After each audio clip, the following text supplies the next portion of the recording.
po sa harapan, lalo-lalo na po ang ating napaka-gagalang-galang na ating bisita ngayong umagang ito, birthday celebrant for Senator Bongbong Marcos. Palakpakan po natin.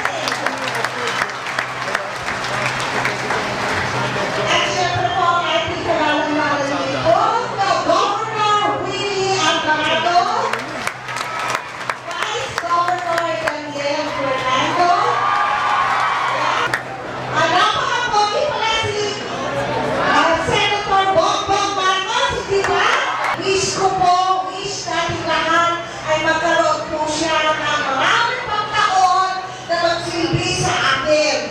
Dahil yan po ang ating kanyang arabikain ay makatulong po sa mga nangangailangan. Kami, nung malaman namin na darating po siya, pinili niya ang Lake Hawaiian, pinili niya ang Fort District, at iniranan ang buo ang organisasyon sa ating arawan.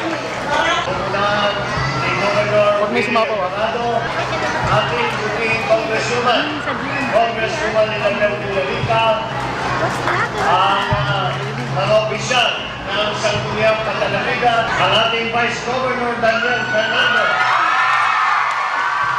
At sa palagay ko, naging tama yung aking desisyon na pumunta rito at maging kasama, maging sumama sa inyo dito sa pagdiriwang ng aking arawan.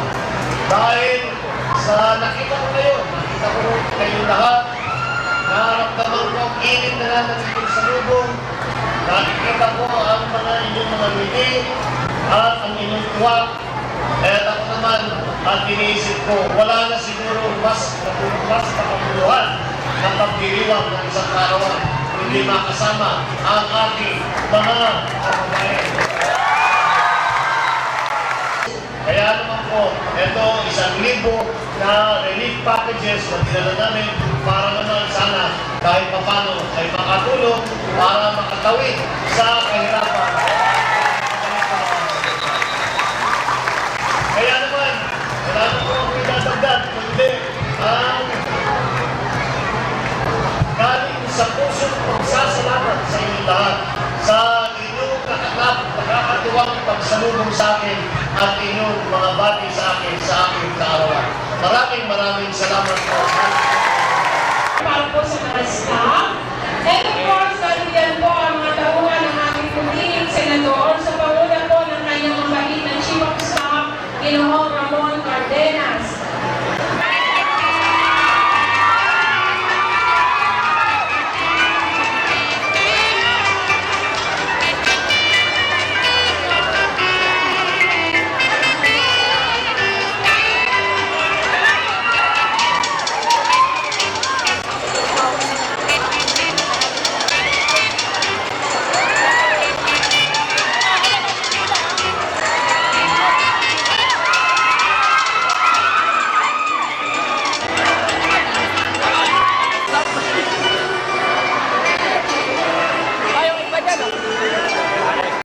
At saka yung mga napakalaking cake na ibinigay sa akin, pinaglalaki natin na natin yung mga bata, kapag sila ng gulin, para